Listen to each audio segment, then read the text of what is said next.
So, hi everybody, and welcome to the Trade Meetup. As you know, today we'll be talking about two articles. The first one is titled "Museum Directors Call for Increased Funding for Scientific Collections to Save Lives," written by Jackson Landers in 2016. And the other article will be Museums Need to Press the Reset Button and Become More Radical by Ben Luck in 2020. As you know, my name is Laura. I'm doing my Master in Museum Studies at UF. And this is my second year, and I'm very interested in learning about collections, and I started this club during the lockdown because I have realized about all the great literature that we have in collections, and I'm in my process to learn about it. So I would like to try to narrow down more my interests and be more realistic with the literature, because the collection the literature looks super interesting, but once you go to the reality, to the real world, is completely different. So it's nice to have this group where we can chat about it. So here we are, people with many years working with collections, or students like me who want to have this space to talk about, to ask questions, to let them ask your thoughts, and yeah, and feel free to participate. If you don't want to say something, it's okay too. You can be here, you're listening and learning, because I guess that in my opinion, I have been most of the time listening in my meetups, because it's great, the discussions that we have. So please introduce yourself very briefly. And yeah, so Keri. And we have Keri, is my guest host. Hi. For those of you who I haven't met, I'm Keri Harris. I am the club coordinator for the College of Sciences and Mathematics at Arkansas State University. And I also work with the natural history collections here on campus. And I'm the co-chair of the Spinach Emerging Professionals Committee. So I do a lot of work with clubs and students in collections.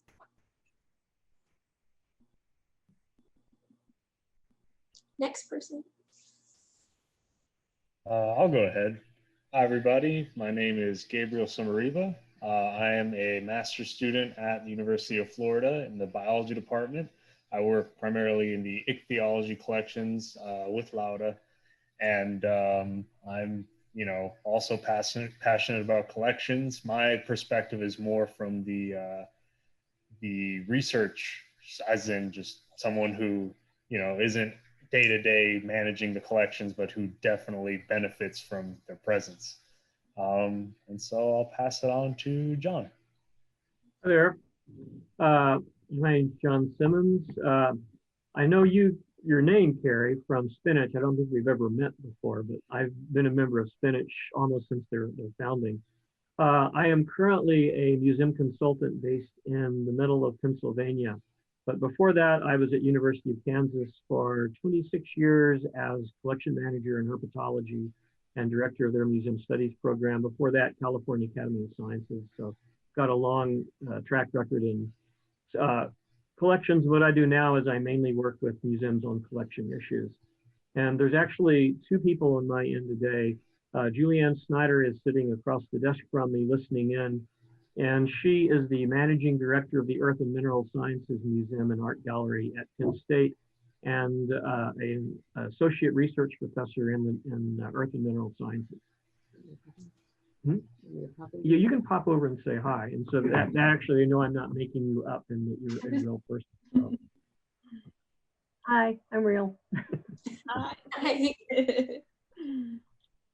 Okay, Marie. Hi, my name's Marie, and I'm a curatorial assistant in geology at California Academy of Sciences. And I've been there almost 3 years. My master's is in museum studies. I graduated in 2016 from Johns Hopkins University. I also have a certificate in collections management and care from George Washington University. Julianne has that same degree, the certificate from GW. Oh, cool. She went on to get a PhD after that, but that's what got her spurred to go to graduate school. Was Oh, that's awesome. getting that certificate. Mm-hmm. Yeah, and I used to be at CalAcad, but in the old building. I've not even been out to see your new building. I was back in the days when it was a quad with the dolphins in the middle. And... Right, yeah, yeah. Nice. So, cheers. And let's kick off the conversation. I don't know, Keri, if you would like to start with your comments, your thoughts about the readings. Whatever you want me to do. This is my first one of these meetings, so I'm gonna follow your lead, do what you tell me to. So are we gonna start with one paper and then discuss the second paper later, or? No, I guess that we can at the same time? like talk together about the articles. Yep. Okay. So from my perspective, I sort of work with collections, but I'm not a collections manager, and I don't have much control over what happens in the collection. So I kind of would like to know from you guys, especially this article about museums need to press the reset button and become more radical. Like, how could we become more radical? Do you guys have ideas? I think if looking at the first article, what they're talking about is the strength of combined collections rather than just one. Because they're talking about, for instance, the idea that you can use the collections to trace down the origin of hantavirus requires not information from one museum, but collection information from a lot of museums.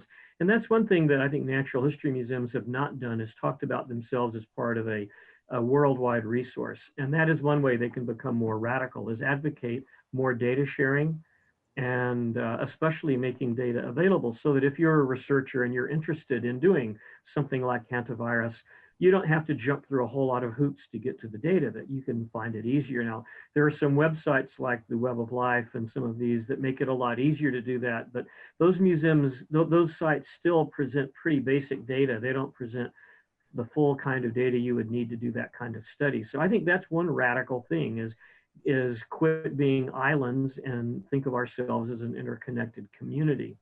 And going again back to that first article, they talk about the hantavirus paper, which came out in 1993, which is very good. There have been several other papers similar to that, where they have taken the data from multiple museums and used it to try to track down things. He mentions tracking down the Zika virus. Well, there's also failures that have been done. When I was at Kansas, Townsend Peterson, who was still is the curator of ornithology, was very involved in these efforts.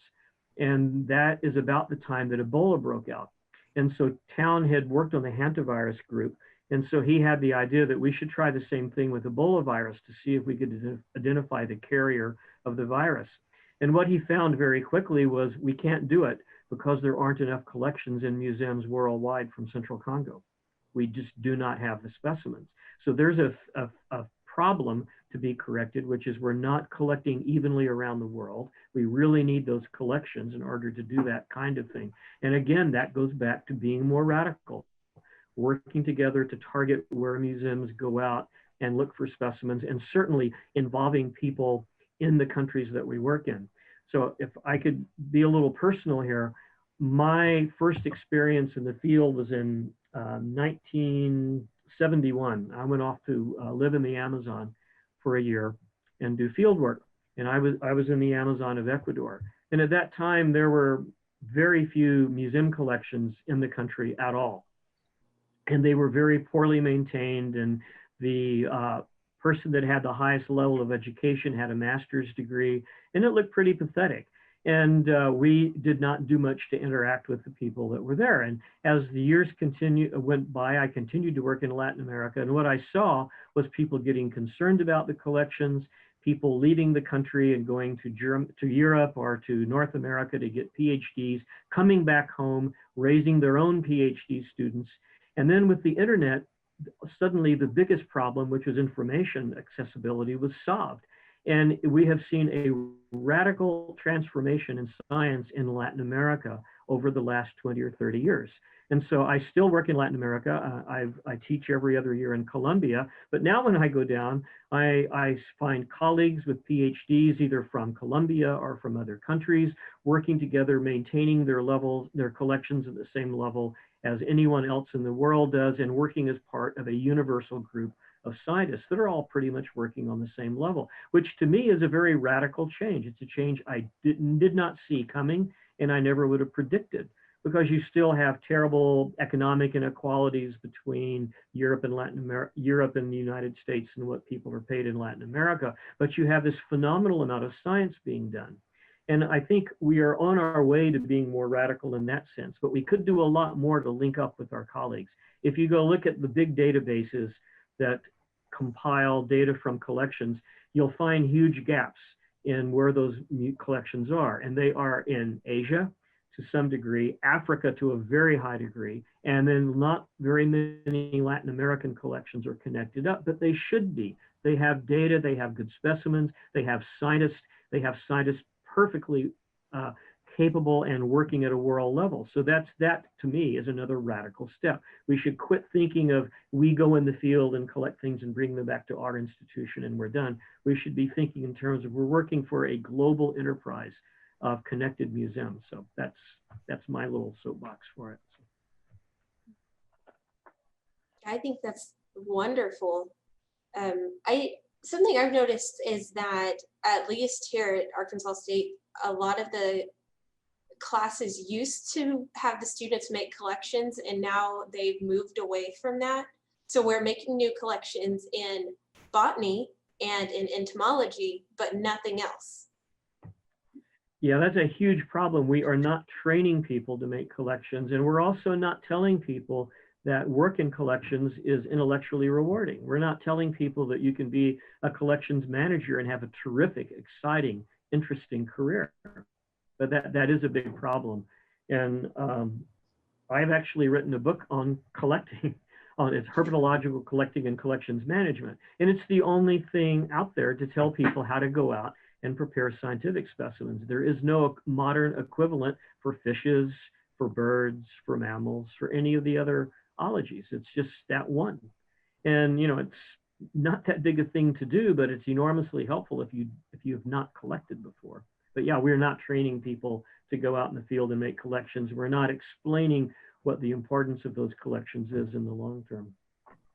Absolutely. So how do we fix that?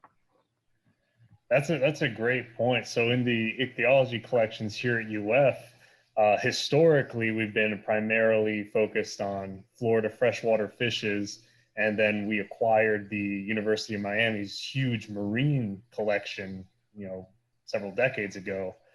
And the thing is, you'd expect the University of Florida's ichthyology collections, the second largest ichthyology collection in North America, to have pretty much anything you could want as far as, tropical marine things that you find along the coast. But our tissue collections are actually pretty poor. And so on my part, I've tried going out on my own and making collections along the coast, trying to build our tissue repository. And like you said, John, when it came to learning how to make these collections and preserve tissues and take notes and all that, I learned it all from Larry and Rob, our curator and our collection manager, but there is no manual that I have that I can refer to if I'm ever in the field, and so some of this is learning along the way, like learning to cut a hole in a large cowfish before you put it in a jar of formalin. Otherwise, it's going to burst in your hot car and you'll have cowfish guts all over the jar. But The other issue I have with it is that our research in our lab is not at all focused on Florida fishes or even fishes of North America anymore. We just came out with a book that is a photographic atlas of fishes in the freshwaters of Florida, but that's primarily just kind of a field guide. You know, we're not doing any research, any active research on Florida freshwater fishes. All our research is in Thailand with freshwater fishes from Thailand. So we, you know, our lab has been doing yearly collecting trips there, bringing specimens back, and then writing a lot of taxonomic paper from those specimens. We have many colleagues and co-authors from Thailand, but it's a similar problem there where their collections, several of the ones we visited while we were there to take measurements, were in various states of disrepair. There were some that were well taken care of, but Thailand is definitely paying more and more attention to their collections, but it's so hard to access, to know what they have. I don't think any of them have an online database that you can go to and see what specimens are available. I like what you said as far as we donate all the holotypes we, you know, designate back to Thailand. We repatriate them so that they have the holotypes. If anybody wants to look at them, they have to travel to Thailand just to ensure that they're getting the recognition for the taxa that are indigenous to their country. But go ahead. Oh, but the difficulty I have is like, should I be building our collection more? I mean, tissues certainly, but you know, every time I go collecting, we get a bunch of stuff that we've already, like mosquito fish and warmouths are two things that make up a huge percentage of our collection. And, you know, we're running out of more and more space. We've just got this new collection building that's going to be built soon. And Laura has had a huge hand in helping with the planning the transition. But, you know, how much should I be building our collection versus how much should I be just focusing on helping out in the country where we do our research with their collections? Well, a couple of comments, one of which is the people like your curators and what have you do not have to necessarily be doing research on a particular area to have a collection in that area that's valuable. They can be doing any kind of research if you are making collections and housing them properly and getting them online. You know, this is the thing about being a world resource, is if you think of yourself as a museum that is only focused on freshwater fish from Florida or only focused on fish from Thailand, I think that's kind of wrong-headed. You need to think of, well, that's where our research focus is, but we do acquire, you know, we do take in like tissues, particularly from these other places. When you have a well-known fauna like South Florida, or Florida, rather, it's easy to make collections of tissues and have those be valuable. If you're working in a place like Thailand, those tissues really need to be vouchered because you're probably running into a lot of new species. So, you know, there's different levels of that, but just because you don't have people working in that area doesn't mean you can't collect in that area and have a valuable resource made available to other people. Thailand is the only Asian country I happen to be familiar with. I've done two fieldwork twice there, because my nephew did his PhD in Thailand. So I went over to give him a hand in the field. And while I was there, I did a week-long collection care workshop at the university there. And we had a very good turnout, but that was it. That's the only time they've ever had a workshop. And this is a workshop that I developed with a colleague from Colombia, and we have done many, many times in Latin America. A week-long workshop on how to take care of natural history collections. And we've done it in Thailand, but never in the United States. No one's interested. No one's willing to pay for it to have people come. So there are things you can do. And one of the things is when people go off to Thailand to collect, they can do similar things like present a workshop. Spend a half a day or a day, or if you've got more time, explaining how to improve your collection care, looking at what local materials you can use to make your collections better. You know, it's really pretty easy when you get down to it.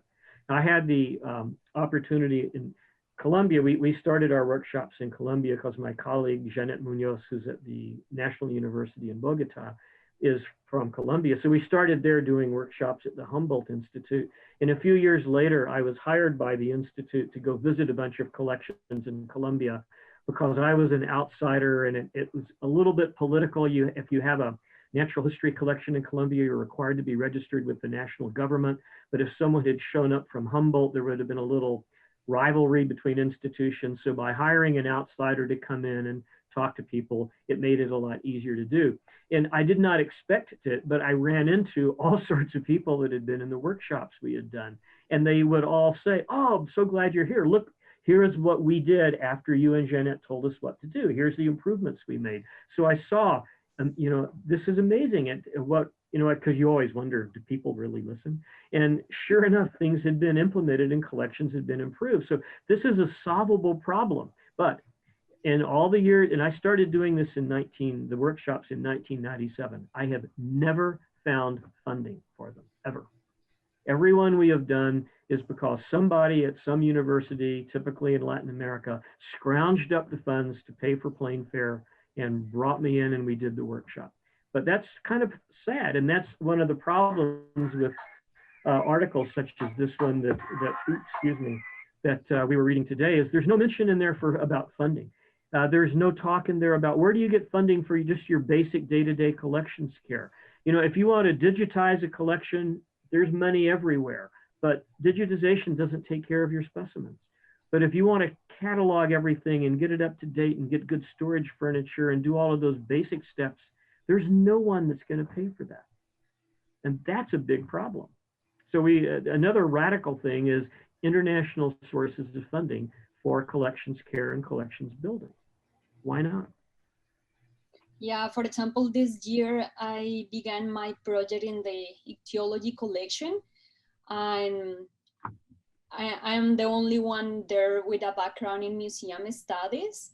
So at the beginning I was feeling like, oh my gosh, I don't know what I'm doing here, because I was feeling like do I need a background in biology? Because at the beginning it was so complicated, try to like do something, and Rob, the manager, is awesome, but he has been there for many years, so he talks super fast and he knows how to do the things, but it's like, no, just hold on, we need to write down the procedures. So now I'm helping them writing a procedure about how to change over to ethanol, what is the best jars, the best lids, the best gaskets. So the idea is to like write down all these documents. And also like everything has changed a lot, and I like to be here because I'm experiencing that really is very important to have interdisciplinary staff.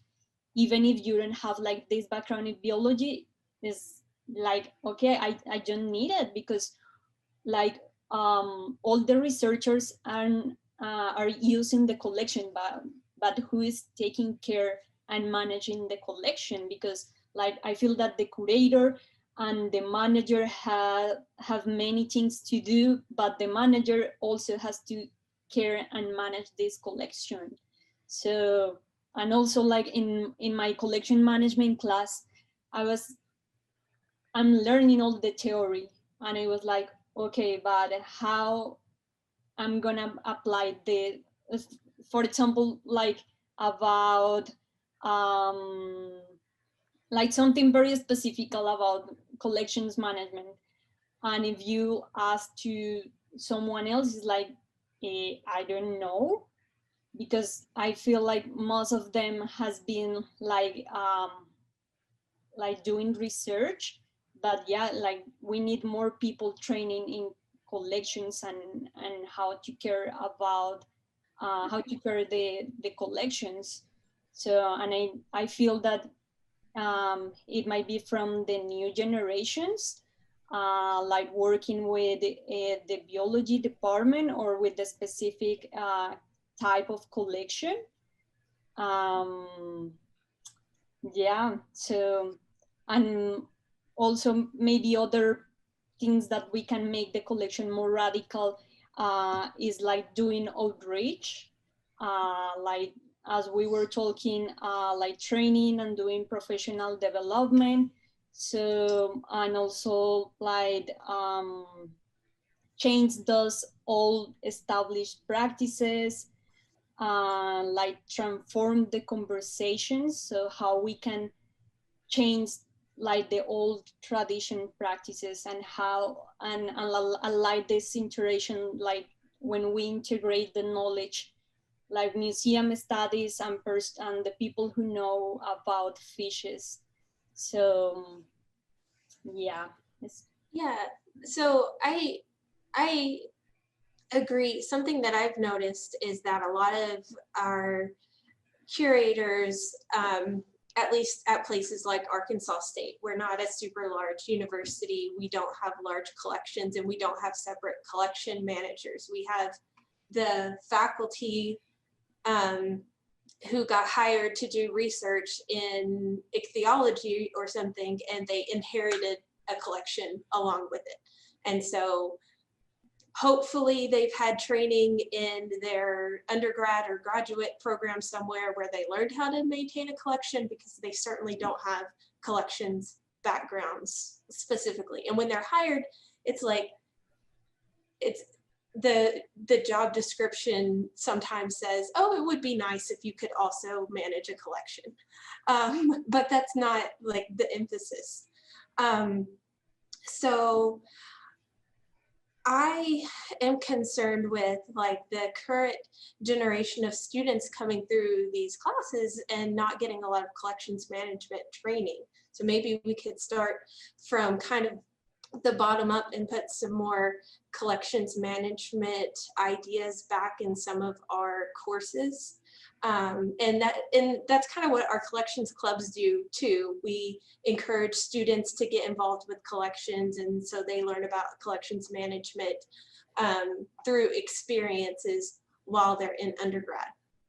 And a third thing is that with Spinach, I'm involved with the Spinach Professional Development Committee, and something the entire time I've been a member of Spinach, something I've been telling the Professional Development Committee is that we need to do a better job at providing professional development opportunities to people like this. Like, you know, I think a lot of people at Spinach have been members for a really long time, and they don't consider that there are people who don't know how to change the ethanol in their jars. And so they don't really want to do a professional development workshop on something like that, because they're like, no one needs to know that. We all know that already.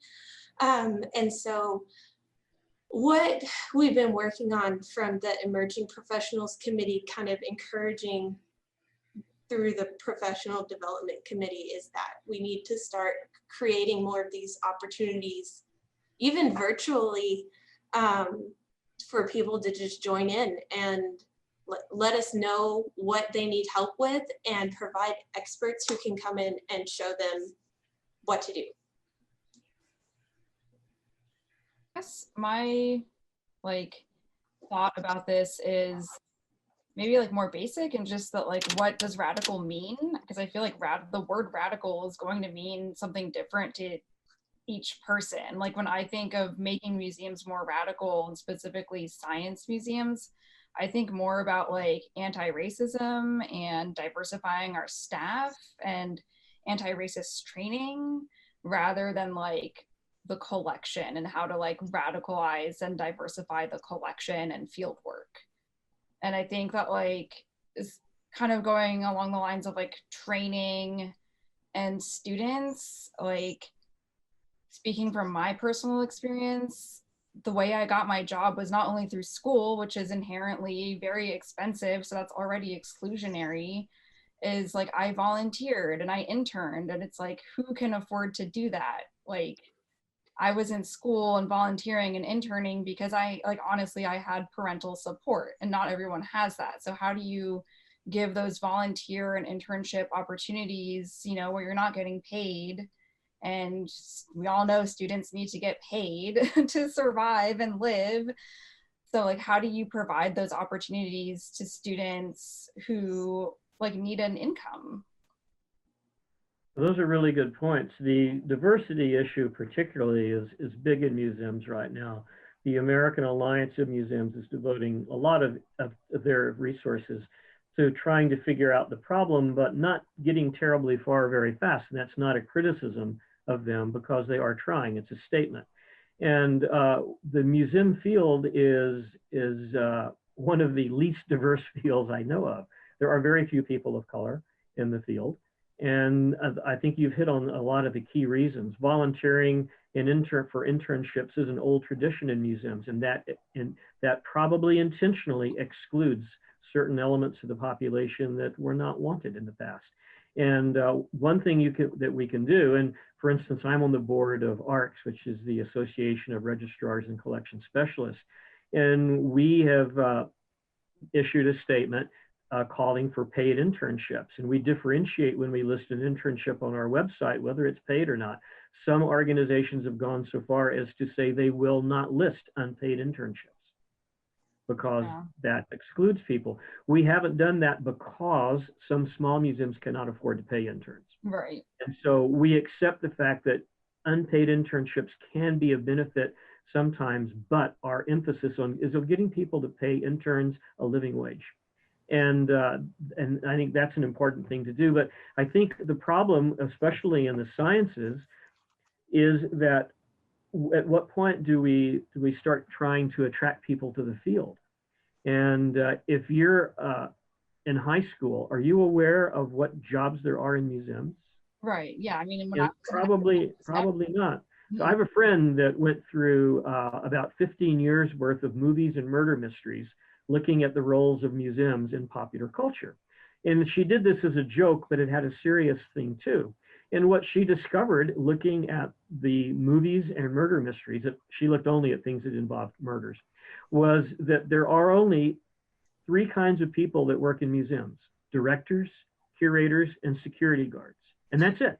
No one else works there. No one takes care of the collection. No one is an educator, just those 3. And usually the director is evil and the curator dies and the security guard gets killed off early in the film or the book. But this is a problem. We don't have any way in our popular culture to present what museums do.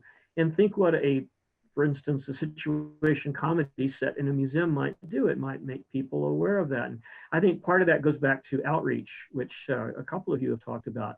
And we should be doing a lot more to get programs into elementary schools, into junior high level, when the kids are fairly young, and saying, look, there's all these careers you can do. You don't have to get a PhD. You don't have to do all this stuff, but you can still work in science in a museum. And these things involve training, which you can get, but they're really interesting things to do with your life. And we're not really doing that. But I think we really need to start with them young. In middle school and elementary school, like I remember taking field trips to museums. I'm in the Bay Area, so it was like Oakland Museum, SF MoMA. I probably went to Cal Academy as a kid too. Yeah. I had parents that were taking me to museums in our free time, but I'm in like a predominantly white, affluent suburb of Oakland, and I can probably guarantee you that a lot of those, like kids in Oakland were not having that same experience and that same exposure to museums from a young age. So unless they were in private school.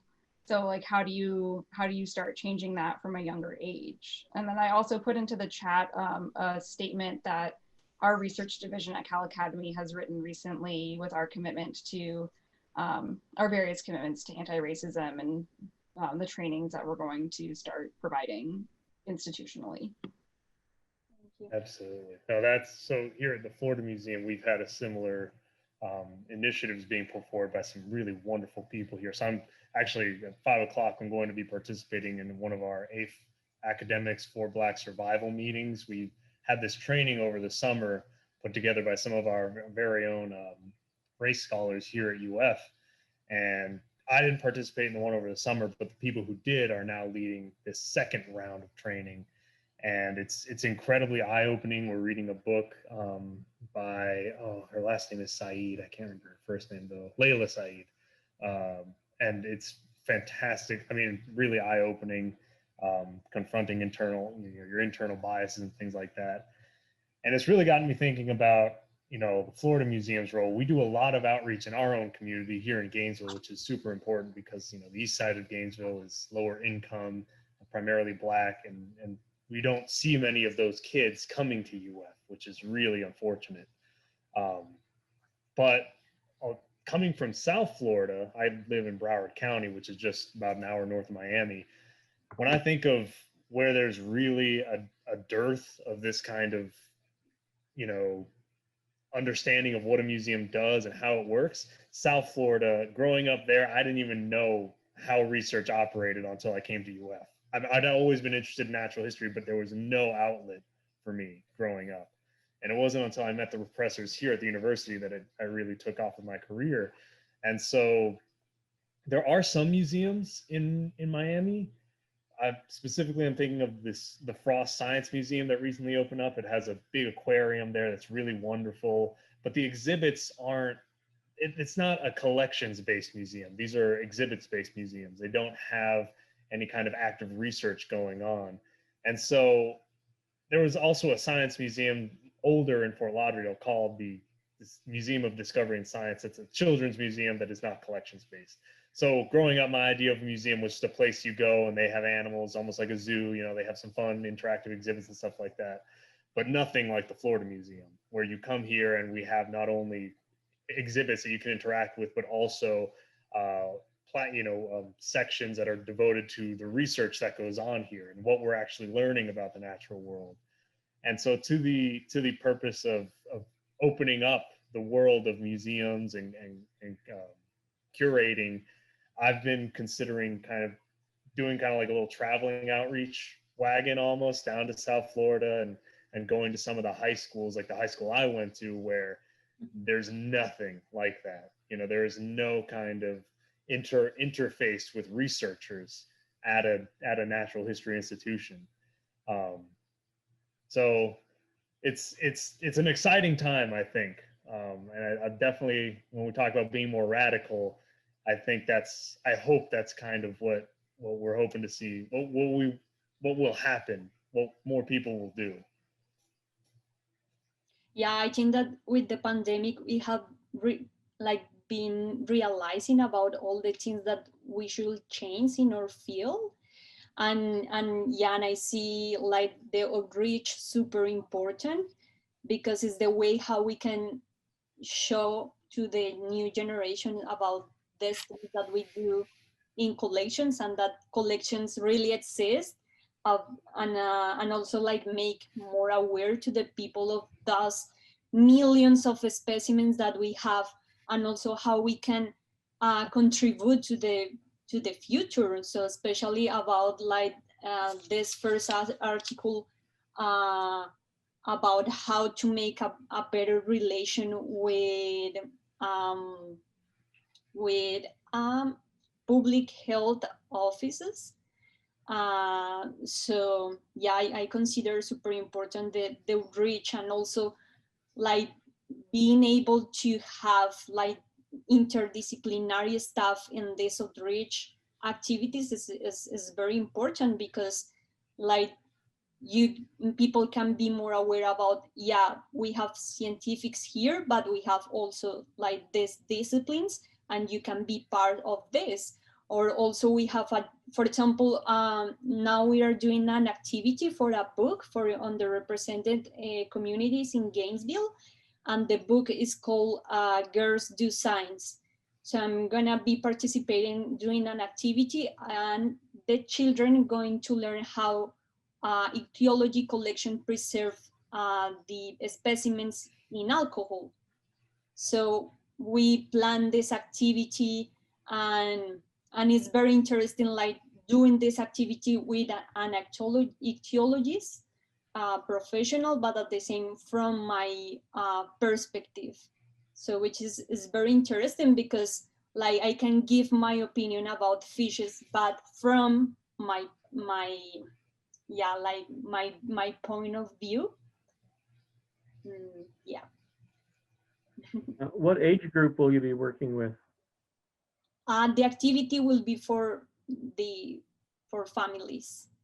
Okay, so Okay, you'll yeah. be covering a wide range then of children's ages. Yeah, the idea is they will do like pickles, and they will do their own label. which is also important. For example, in this procedure, we have the label, but in this procedure, I'm gonna be explaining what means each field in the label, which is important because like the first day that I go to the collection, I saw this label and it was like, I don't know what is this. So when I was talking with the manager, we need to really explain this. And he was like, why? But I know what is this. It's super clear. Don't you? I was like, no, I don't know. So this kind of things is important, and like to also it's a way how you can be like attract more the people, and not like to put this wall, like we have this huge collection with this labels that no one understand, or with catalogs that no one understands. So also it's like how we can like attract more people and don't feel that you don't believe here, because I don't know, when I heard like scientific collection, it's like, wow. So yeah. That kind of thing really, I think, captures the attention of people. And when you're young, you get interested in that sort of thing. And I think that's really what we need. I remember there was a study done a number of years ago in Washington, D.C., where they brought elementary age children in from some disadvantaged neighborhoods to work at the National Gallery. And most of them only made one visit to the museum, but they got to do all sorts of hands-on stuff while they were there. And then in the study, they did a follow-up for like 10 years after. So they followed these kids up until they were in their 20s when they were adults. And they found that the majority of them still went to museums, and that their cohorts were not. So it's that one museum experience actually changed their whole attitude about whether they were welcome in museums or not. And that was just with a one school activity, but something more intense like what you're talking about is really interesting. I see that Desiree has made an interesting contribution in the chat, and she has talked about the idea of radical also meaning sustainable, which, there you are, hello. Which is, I think, is a good point, because I was complaining earlier about lack of funding for things, and that certainly is a part of sustainability. And so maybe that's another aspect of being radical that we need to think about, is how can we sustain how can we have collections that are more sustainable, so you're not constantly worrying about funding, and so that you can do more activities.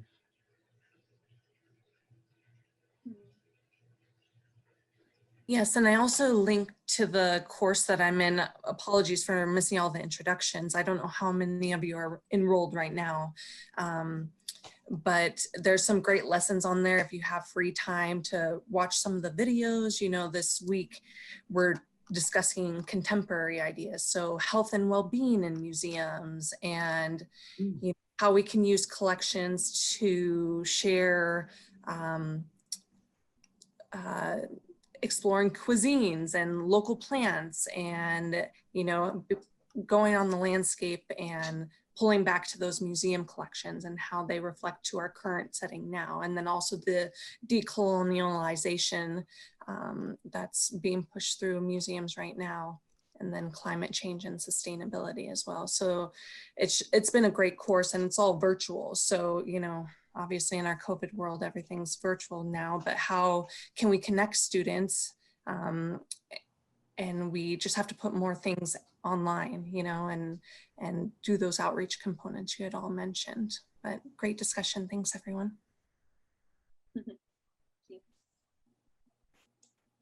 think along the lines of things being virtual and online too, you also have to ensure that people have access to that. A lot of people don't have consistent, reliable internet. They don't have computers. I know with like school being virtual now for most students in the country, like accessibility is also a huge issue.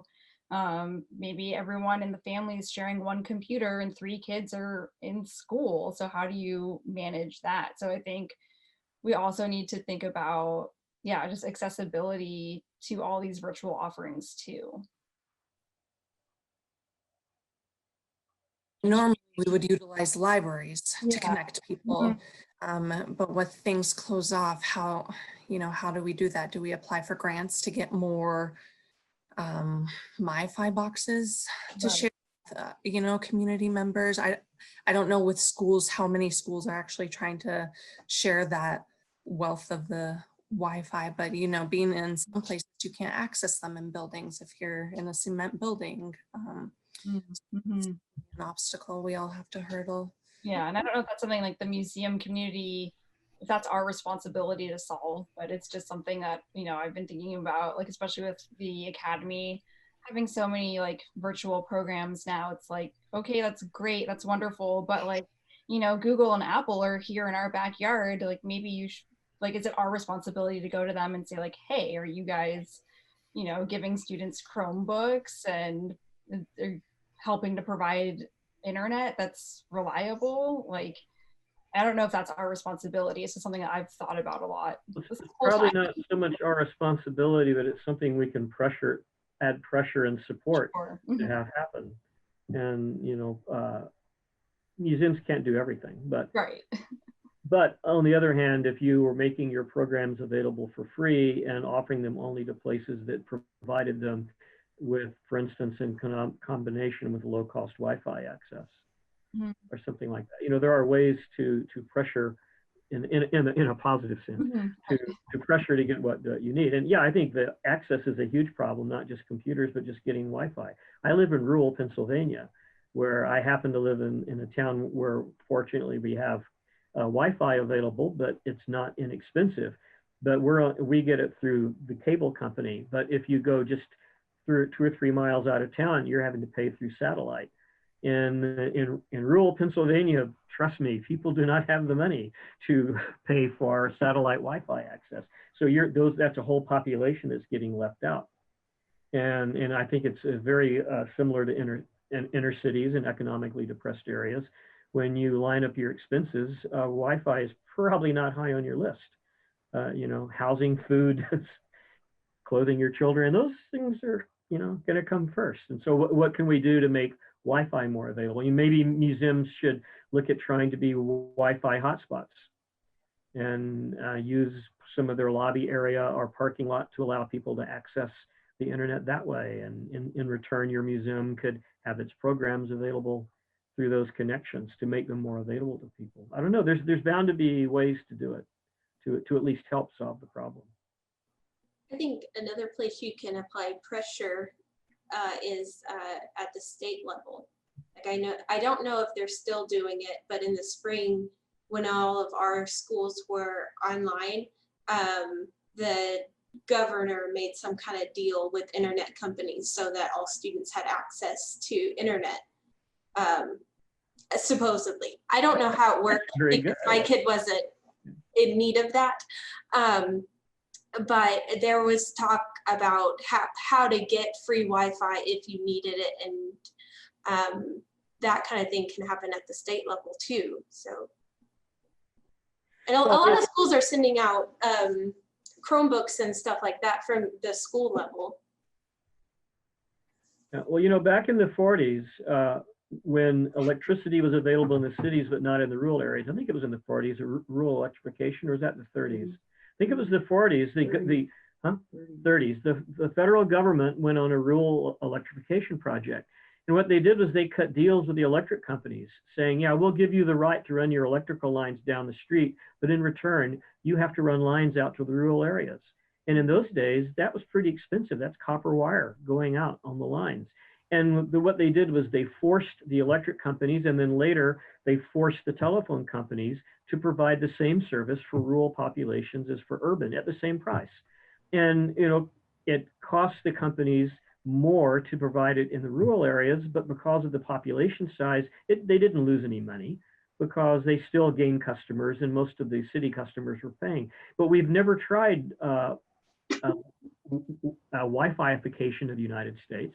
It's kind of silly that we're moving all this stuff as even government functions to Wi-Fi, but no one is making a move to have Wi-Fi available nationwide to all populations. And that's kind of absurd. Maybe we should be pressuring not just state, but the federal government to let's do this. If we're all going to communicate by Wi-Fi, then we should be providing Wi-Fi to people. It's like we've decided years ago we're all going to communicate by the written word, so we made public schools available to everyone. And is there really a difference? This is the main means of communication. And you know, you're having Wi-Fi in your library, local library's fine, but it can only hold so many people. Why not make Wi-Fi a standard utility that everybody should be able to get? That's a good point. I guess I've never really understood why Wi-Fi is not just like a utility in the same sense as electricity and water and like. Because it's private, people pay for it, and we're a capitalist society. But we can be a capitalist society and still provide these things. Right. Yeah, I think it's absurd. It hasn't happened because we haven't thought about it. Because no one has said this is a real serious problem. You know, I've heard a few politicians bring it up, the Wi-Fi gap, or the digital gap, I guess is what they call it, isn't it? But has anyone ever addressed it seriously? Because it used to be, you know, you were looking at the price of a computer, was it going to be so expensive? But nowadays, everybody practically has a phone. Right. You know, people have shown they're willing to buy their phone. Why not give them Wi-Fi to go with their phone? You know, you buy their phone, you'll get Wi-Fi. And that would link everybody up. I do really like the idea of museums being able to use their free programs as leverage to encourage changes like that happening. Worth a try. We are coming up on our hour. Do we want to do final remarks? Yeah.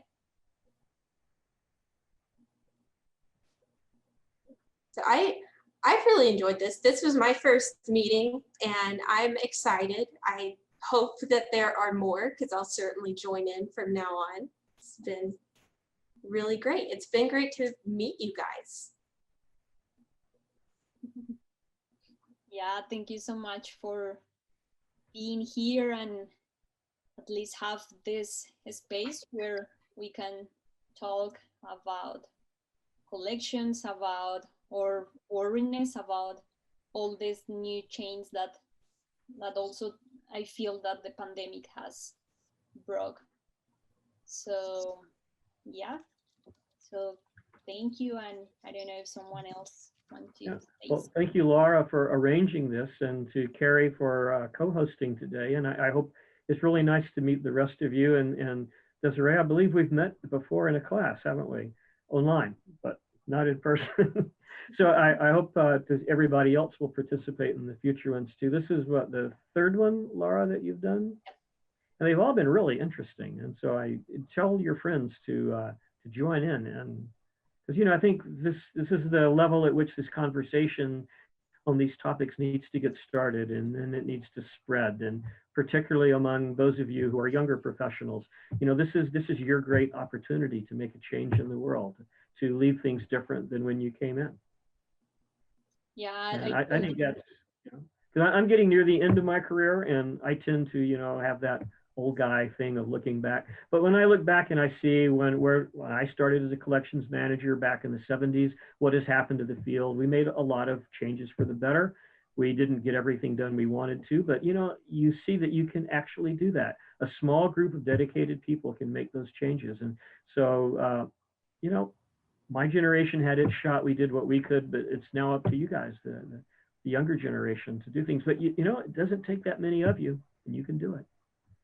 You can really make things happen. Yeah, I feel that museums are kind of overwhelming, but at the same time, they are very like manipulable. I don't know if it's okay.